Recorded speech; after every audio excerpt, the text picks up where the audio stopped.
का आज हमारे साथ है पद्मश्री अवॉर्डी डॉक्टर मोहसिन वली और मेरे साथी अभय उपाध्याय। आप दोनों का इस्तकबाल है हमारे इस प्रोग्राम में और साथ ही हमारे नुमाइंदे खुर्रम शहजाद निजामुद्दीन दरगाह से कुछ ही देर में हमारे साथ होंगे। नाज़रीन, आप भी हमें कॉल कर सकते हैं, हमारे नंबर्स लगातार आपकी टीवी स्क्रीन पर फ्लैश हो रहे हैं। अगर सेहत के हवाले से आपका कोई सवाल है तो भी आप हमें कॉल कर सकते हैं और अगर आपका कोई एक्सपीरियंस है जो आप हमसे शेयर करना चाहते हैं तो भी हमें कॉल कर सकते हैं। और हाँ, जब भी आप हमें कॉल करें, कोई सवाल पूछें तो अपने टीवी के आवाज बंद कर दें, हमें इंतजार रहेगा आपके सवालों का। डॉक्टर मोहसिन वली, सबसे पहला सवाल मेरा आपसे है। एक खबर के मुताबिक ये कहा जा रहा है कि कोरोना मरीजों के मामले में तो हम अमेरिका से पीछे हैं, लेकिन कोरोना के बढ़ने की जो रफ्तार है उसमें अमेरिका के आगे हैं। तो आप इस पर क्या कहेंगे, आपकी क्या राय है? देखिए, ये आपने जो मुद्दा उठाया है, ये इसका मतलब ये होता है कि हमारे यहाँ टेस्टिंग बढ़ाई जा रही है, ईमानदारी से टेस्टिंग हो रही है, ईमानदारी से ट्रेसिंग हो रही है, ईमानदारी से रिपोर्टिंग हो रही है। तो इसलिए ज़्यादा केसेस ज़्यादा पकड़े जा रहे हैं, ज़्यादा सामने आ रहे हैं, लेकिन ये माइल्ड केसेस है। इसमें वो केसेस भी शामिल हैं जो एसिम्प्टोमेटिक हैं और जिनसे हमको ज़्यादा खतरा नहीं है, इस तरह से कि वो बीमार नहीं होंगे, आईसीयू में नहीं जाएंगे, लेकिन उनको मास्क लगाना है, सभी प्रिकॉशंस लेनी है और उनको वो सब रूल उन पर लागू होंगे जो कोरोना के मरीजों को होंगे। मैं आपको यहाँ बता दूं कि हमारे यहाँ थोड़ा सा कंट्रोल्ड है मामला। सिर्फ 8 स्टेट्स हैं जिसमें 48% डेथ्स हैं, 24 डिस्ट्रिक्ट हैं जिसमें 48% केसेस हैं। तो बाकी जो केसेस हैं 52% वो पूरी बड़ी कंट्री में स्प्रेड ओवर हैं और इसमें भी जो एक्टिव केसेस हैं उनकी तादाद कम हुई है, 77% हो गए हैं और हमने टेस्ट की जो कीमत है उसको भी बहुत कम कर दिया है। और ये है कि 70% जो हमारे कैरियर्स हैं ये फैलाएंगे नहीं, 30% फैलाएंगे, लेकिन ये 30% से 100% लोगों को बचना है। तो इस तरह से एक्टिव केसेस बिलो 9.1 लाख है जो कि लोएस्ट है 9 तारीख के हिसाब से, और टोटल केसेस 67.5 लाख है और 8.2 करोड़ टेस्ट से हमारे ये केसेस जो आपने कहा है वो बढ़े हैं। अब तक हमने 8 करोड़ से ज़्यादा टेस्ट कर लिए।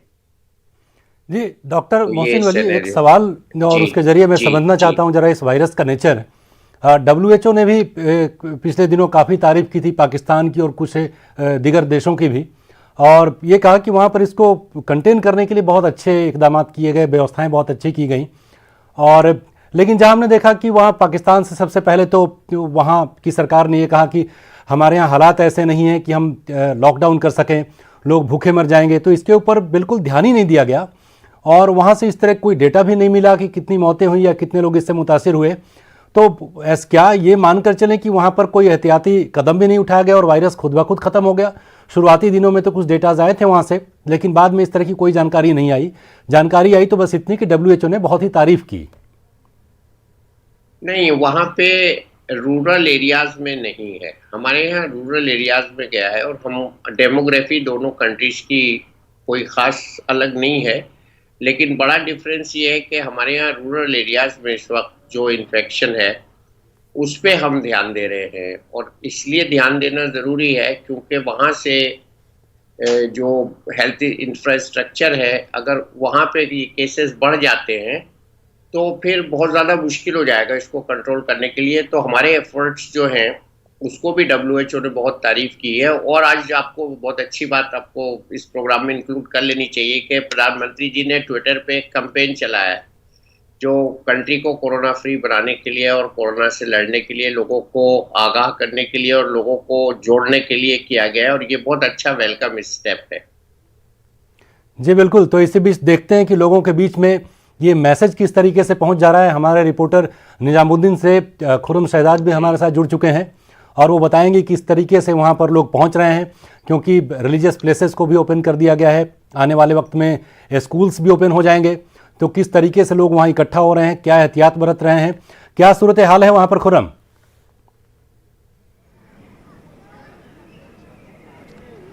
देखिए, बिल्कुल मैं दरगाह निज़ामुद्दीन हज़रत औलिया में हूँ और इतनी मशहूर दरगाह है कि पूरी दुनिया से लोग यहाँ पर आते हैं। आप यहाँ पर देखेंगे कि इस तरीके से निशान लगाए गए हैं, अलग अलग तरीके से लोगों से कहा जा रहा है कि वो मास्क पहनकर ही अंदर दाखिल होंगे, ये बिल्कुल ज़रूरी है। सैनिटाइजेशन के लिए मशीनें लगाई गई हैं, जहाँ दरवाजे हैं वहाँ पर लगाई गई हैं, टेम्परेचर लिया जा रहा है। तो इस तरीके से यहाँ पर लोग आ रहे हैं, लेकिन हिंदुस्तान है, आप जानते हैं कि बहुत ज़्यादा भीड़ है, लेकिन उस सब के बावजूद यहाँ पर काफ़ी कुछ चीज़ें हुई हैं, जैसे महफिल सिमा होती थी, जो यहाँ की रिवायत रही है, उसको बंद कर दिया गया है। मेरे साथ यहाँ पर मौजूद हैं साजिद निज़ामी साहब, जो हमें बताएंगे कि क्या क्या अहम इक़दाम उन्होंने किए हैं और किस तरीके से इस दरगाह को लेकर के, कोरोना वायरस को लेकर के एहतियात बरती जा रही है। कोरोना वायरस को लेके हमारे दरगाह शरीफ में जो हमने जो करा है, यहाँ पे एक तो दोनों हज़रत निज़ामुद्दीन औलिया और हज़रत अमीर खुसरो की जो दरगाह है, यहाँ फूल बिल्कुल नहीं चढ़ाने दे रहे हैं और चादर कोई नहीं चढ़ रहा है यहाँ पे। ये दो चीज़ें बिल्कुल बैंड कर दी हैं हमने। लोग लेकर आ रहे हैं बाहर से ख़रीद के, मगर हमने अलग जगह बना रखी है, वहाँ लेकर रख रहे हैं उनसे चादर और फूल। और दो यहाँ पे वज़ू खाने हैं हाथ मुंह धोने के लिए, तो वो दोनों बंद कर रखे हैं हमने। अभी वो वज़ू खाने जो है पानी के, वो चालू नहीं हुए हैं, यहाँ पे बिल्कुल बंद कर रखे हैं। और सैनिटाइज़र बराबर यहाँ पे हो रहा है हर 4 घंटे के अंदर, और जगह जगह हमने मशीनें लगा रखी हैं सैनिटाइज़र की, हाथ लोगों को अपने साफ़ करने के लिए। एक यहाँ की जो अहम रिवायत रही है, जो ज़माना कदीम से आती है और हज़रत निज़ामुद्दीन औलिया के ज़माने से चलती रही है, लंगर की रिवायत, उसको कैसे कर रहे हैं? क्या आप खाना पक रहा है, कैसे कर रहे हैं आप? नहीं, लंगर तो बन रहा है, देखिए वो तो बंद नहीं हो सकता क्योंकि गरीब लोग काफ़ी हैं, उनको दिक्कत हो जाती है। लंगर बन रहा है, मगर वो लंगर यहाँ आके पैकिंग हो रहा है पैकेटों के अंदर, और वो पैकेटों के अंदर पैक करने के बाद दरगाह के बाहर गेट पे ले जाके बाहर बांटा जा रहा है। वो जो गरीब लोग बाहर बैठे हुए हैं उनको दिया जा रहा है लंगर। लंगर बराबर चल रहा है यहाँ पे। लंगर लॉकडाउन में भी बंद नहीं हुआ था, लॉकडाउन में भी बना था लंगर खाने में, और वो पैकिंग करके हमने फिर घरों में बांटा था वो। तो आज बाहर गेट के बंटता है लंगर, लंगर बंद नहीं हुआ। जी खुर्रम, आपके पास लौटेंगे एक बार फिर से। तो तरन्नुम, जो डॉक्टर मोहसिन वली जिस मैसेज की बात कर रहे थे पीएम की तरफ से, वो लगता है बाकायदा वो पहुंच चुका है। इनवाइट नहीं करा, जो दरगाह की कमेटी के लोग हैं वही मनाएंगे और गुसल देंगे मदद शरीफ को। और उस दिन तो आपको मालूम है कि टेस्टिंग को लेकर के, क्योंकि अगर हम टेस्ट की बात करें तो जो अभी टेस्ट हो रहे हैं उनका रिजल्ट आने में 5 से 6 दिन का वक्त लग रहा है, जो कि नहीं लगना चाहिए। टेस्ट है तो जल्दी रिजल्ट आना चाहिए। तो आप इसको लेकर क्या कहेंगे, किस तरह से इस पर काम हो रहा है कि जो रिजल्ट है वो थोड़ा जल्दी आ सके? कुछ न्यू टेक्निक्स का हम इस्तेमाल कर रहे हैं। टेस्ट हम जो क्लासिकल टेस्ट करते हैं आरटीपीसीआर, उसका रिजल्ट 8 से 10 घंटे में आ जाता है। लेकिन चूंकि अगर एंट्री होती है और सैंपल दूर से आता है तो वो वहाँ तक पहुँचने में अगले दिन तक जा सकता है, लेकिन इसको हमें और जल्दी पहुंचाना है। इसमें हमको रिलायबल टेस्ट है ये गोल्ड स्टैंडर्ड, लेकिन इसके अलावा हम एक एंटीजन टेस्ट भी कर रहे हैं जो रैपिड टेस्ट है, जिसका 15 मिनट्स में रिजल्ट आ जाता है, जिसमें आईजीजी आईजीएम करते हैं। इसके अलावा एक और नया टेस्ट आ गया है जिसको हम एंटीजन टेस्ट कहते हैं, जो अभी गवर्नमेंट से अप्रूव होकर अभी राइज होने जा रहा है। और मैं आपको, जब आपने टेस्ट की बात की है, तो हमारे इंडियन साइंटिस्ट ने, इंडियन CSIR और institute of genomics and integrative biology ने एक टेस्ट डेवलप किया है, जिसमें हमारे इंडियन बंगाली साइंटिस्ट ने किया है और फ्रांस ने भी उसको एक्नॉलेज किया है। फेलुदा टेस्ट है उसका नाम। फलूदा एक कुल्फी वाला नहीं है, बल्कि FNCA 5 editor linked uniform detection assay है। हाँ, और ये डॉक्टर वली एक कॉलर हमारे साथ हैं जी। और ये फेलुदा तो खैर सत्यजीत रे की फिल्मों के बहुत बड़े कैरेक्टर हैं, जासूसी कैरेक्टर है उनका, तो शायद ये जासूस भी कोरोना के वायरस को ढूंढ कर बताएगा कि किसमें है और किसमें नहीं है। एक कॉलर हैदराबाद से जुड़े हमारे साथ बिलाल, उनका एक सवाल है। बिलाल साहब, आप सवाल करें अपना। जी हाँ, शुक्रिया। मेरा सवाल ये है कि क्योंकि अभी कोरोना का खतरा पूरी तरीके से टला नहीं है, तो और ये अच्छी बात है कि जो डेवलपमेंट्स हो रहे हैं वैक्सीन को लेके, और इवन हमारे जो इंडियन साइंटिस्ट हैं और जो मेडिकल प्रैक्टिशनर्स हैं, they are almost able to find out the solution. But ये है कि हमको इस कंफ्यूजन वाले दौर में किस एहतियात की जरूरत है, और आप लोग किस तरह का टाइम फ्रेम देख रहे हैं कि जब हमको इस आवाज से जो है निजात मिल जाएगी? टाइम फ्रेम तो हमारे स्वास्थ्य मंत्री जी हर्षवर्धन जी ने बताया है कि अगले साल समवेयर इन जून, और बहुत रिस्पॉन्सिबली बताया है उन्होंने तो और उन्होंने बहुत बड़ी तादाद में वैक्सीन प्रोक्योरमेंट का अपना इंटेंशन भी जाहिर किया है, 50 करोड़ लोगों के लिए वैक्सीन का इंतजाम किया है। और तब तक जब तक ये डेफिनेटिव वैक्सीन सक्सेसफुली, सेफली और एफिशिएंटली नहीं आ रहा है, तब तक हमारा ये जो मास्क है, ये मास्क हमारा वैक्सीन है। और हाथ धोना, सैनिटाइज करना, ये हमारा वैक्सीन है। और डिस्टेंस मेंटेन करना 2 मीटर का हमारा वैक्सीन है। और सबसे ज़्यादा एहतियात की नौजवानों को ज़रूरत है, ताकि उनके ज़रिए एल्डरली लोगों को ना फैले और लोग घर में रहें, बगैर काम के बाहर ना निकले। आपने जो जिक्र किया, इस वक्त फेस्टिविटीज़ का टाइम है और फेस्टिविटीज़ में बहुत से त्यौहार, अभी दिवाली भी आ रही है, तो लोगों को मिलना जुलना, मिठाई बांटना और तोहफे तहफ देना, दिवाली पे जाना आना, उसको मिनिमम रखना चाहिए। और ऑनलाइन एक दूसरे को मुबारकबाद दे देनी चाहिए। इस बहाने हम जो अच्छा काम कर सकते हैं वो ये है कि हम घरों की सफाई कर सकते हैं, ताकि डेंगू, मलेरिया और मच्छरों से होने वाली बीमारियां ना हो। और दूसरी, पानी वगैरह की साफ सुथरा रखें पानी को, ताकि हमें हेपेटाइटिस और टाइफाइड ना हो। तो जाड़ों में ठंड लगने का, इन्फ्लुएंजा होने का भी खतरा होता है, तो उसमें भी थोड़ा एहतियात करें, ठंडे पानी से नहाएं और एसी अपना बंद रखें।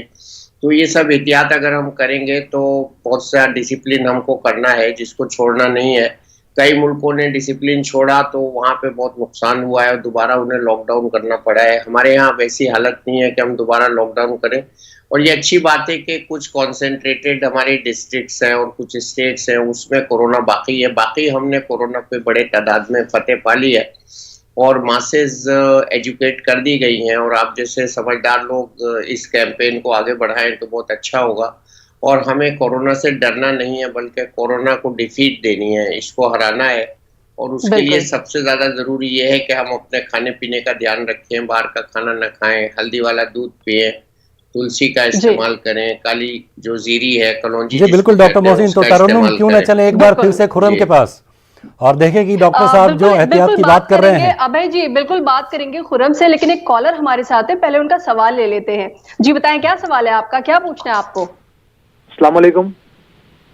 जी वालेकुम सलाम, बताएं क्या सवाल है? जी मैं निजामाबाद से बात कर रहा हूँ, अकबर बेग।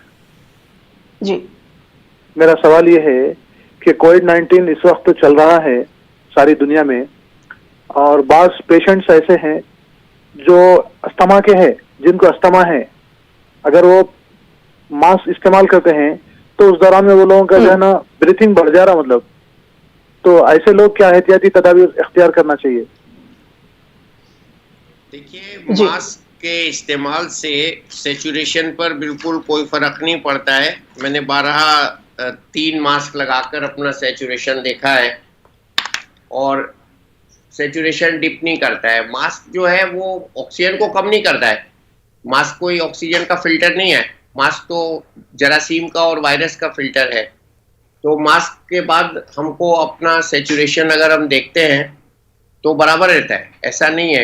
एक एक्सीडेंट हुआ था एक बड़े टाटा के एग्जीक्यूटिव का, जो साइकिलिंग कर रहे थे मास्क लगा के, उसके बाद से ये बात सामने आई।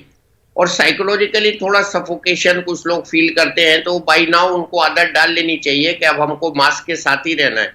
मास्क के बगैर जिंदगी जो है वो बेकार है। मास्क हमारी जिंदगी का एक अहम तरीन हिस्सा है और मैंने इसको बड़ा अच्छा नाम दिया है। मास्क का जो एम है वो मेरा है, ए अपना है, एस सुरक्षा है और के कवच है, MASK, मेरा अपना सुरक्षा कवच। तो ये मेरा सिक्योरिटी है, मेरी सुरक्षा है, वायरस से सुरक्षा है, पॉल्यूशन से भी सुरक्षा है। तो ये मेरा अपना सुरक्षा कवच है। और अगर हम मास्क लगा के अपना सैचुरेशन देखेंगे तो वो कम नहीं आएगा। और मुझे इसकी उम्मीद है कि लोग इससे डरेंगे नहीं मास्क से। मास्क हमारा दोस्त है, दुश्मन नहीं है। और मैं आपको दिखाना भी चाहूंगा ये सैचुरेशन अगर अपने ही हाथ है। एक कॉलर हमारे साथ और जुड़ गए हैं, डॉक्टर मोहसिन वली, इनका भी सवाल ले लेते हैं। हेलो जी बताएं, क्या सवाल है आपका? अस्सलाम वालेकुम। सवाल मेरा मैडम ये था कि पाकिस्तान के ताल्लुक से अभी आपने गुफ्तगू की है, डॉक्टर साहब के जरिए से बात हम तक भी पहुंची है। अभी एडिटर साहब कह रहे थे कि पाकिस्तान के अंदर तमाम पाबंदियां खत्म कर दी गई और वहां पर उनको WHO ने भी सर्टिफिकेट दे दिया कि उन्होंने अच्छा काम किया है। तो हम हिंदुस्तान इतना बड़ा देश, इतना तरक्की याफ्ता देश, पाकिस्तान के मुकाबले में हम बहुत आगे हैं, बहुत आगे हैं। पाकिस्तान हमारे सामने 10 पैसा भी नहीं है। उसके बावजूद हम इतनी सख्ती के साथ मास्क और ये पीपी वगैरह की जो पाबंदियां लगा रहे हैं, हमने भी इस पर रिसर्च किया, गौर व फिक्र किया, तो हमने देखा कि मास्क लगाने के बाद हमें फ्रेश हवा तो मिलती ही नहीं। नाक भी बंद कर लिया आपने, मुंह भी बंद कर लिया। जब फ्रेश हवा नहीं मिल रही है हमें, तो हमें तो तकलीफ बढ़ जाती है, मर्ज बढ़ने का खतरा बढ़ जाते हैं। और वहाँ फ्री कर दिया, वहाँ मर्ज काबू में आ गया। तो यहाँ फ्री करके मर्ज को काबू में क्यों लाने देना नहीं चाहते? इसमें मीडिया का बहुत बड़ा रोल है। और हम बहुत सारी वीडियोस हमारे पास आ रही है, बहुत सारी खबरें आ रही हैं। तो हम खुद ऐसे मेडिकल लाइन से मुताल्लिक भी हैं अल्हम्दुलिल्लाह, और हमारे यहाँ रिसर्च भी हो रहा है, हमारा लेबॉर्ट्री भी है। हमने सब गौर व फिक्र किया तो पता यही चला, जितना हमने मास्क लगाने वालों को देखा, उनको हमने मरीज देखा, बीमार देखा है। हम ये दरख्वास्त करना चाहते हैं कि इस पर कुछ गौर व फिक्र किया जाए कि मास्क के बगैर भी हम अच्छी तरह जी सकते हैं। इस पर तो हाँ। ठीक है, आपकी बात हमने सुनी। डॉक्टर मोहसिन वली से बढ़िया इस पे जवाब कौन दे सकता है? वो सैचुरेशन कुछ मीटर के थ्रू वो भी दिखा रहे थे आपको, तो पूरी तफसील से वो जानकारी देंगे। बिल्कुल।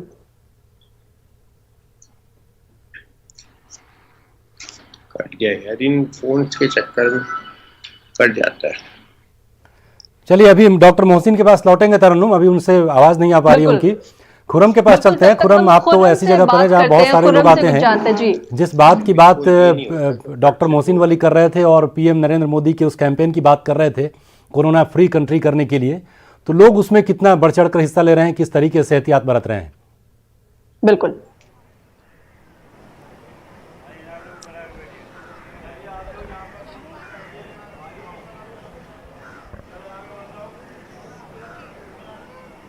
खुरम, आप तक मेरी आवाज पहुंच रही है क्या?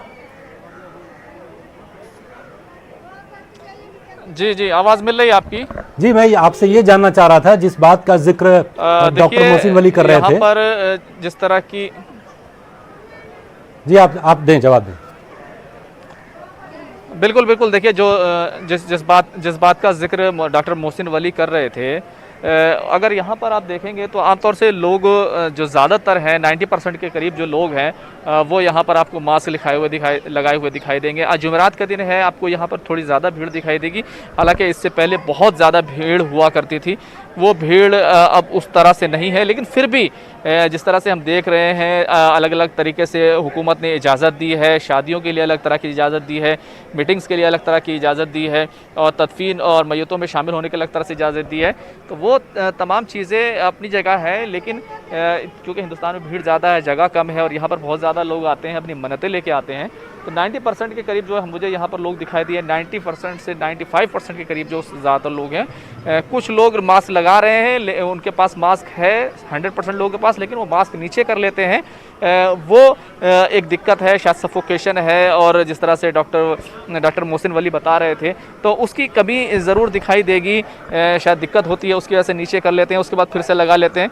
तो अभी यहाँ पर जिस तरह से सारी चीज़ें हो रही हैं, लोग सोशल डिस्टेंसिंग का शायद उस तरीके से इन दरगाहों पर, उस जगहों पर उस तरीके से एहतियात नहीं बरत पा रहे हैं, क्योंकि फैमिली की सूरत में आते हैं और फैमिली करीब करीब रहती है, लेकिन दूसरे लोगों के साथ ज़रूर यहाँ पर दूरी बना रहे हैं। जी खुरम, यहाँ पर जो दुकानदार हैं, बहुत सारे लोगों का रोजगार भी यहाँ से जुड़ा हुआ है, क्योंकि लॉकडाउन में और ये जो वक्त रहा उसमें उनकी दुकानें भी बंद हो गया था, रोजगार भी कम हो गया था। क्योंकि अब दरगाह दोबारा खुल गई है तो उनका रोजगार फिर से शुरू हो गया है। तो ये कितना बड़ा चैलेंज है कोरोना को देखते हुए, क्योंकि वहां पर जायरीन भी बहुत ज्यादा तादाद में आते हैं। तो ये चैलेंज कितना बड़ा है वहां की कमेटी के लिए?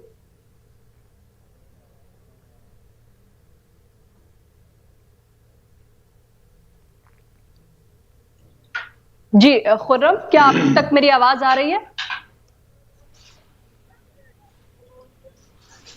चलिए, एक बार फिर से चलते हैं, थोड़ा कुछ वहां से टेक्निकल कुछ प्रॉब्लम इशू आ रही हैं, और चलते हैं डॉक्टर मोहसिन वली के पास। जी, आपका जो सवाल था मैंने सुन लिया था, उसके बाद डिस्कनेक्शन हो गया था। जी बिल्कुल, आप जवाब दीजिए।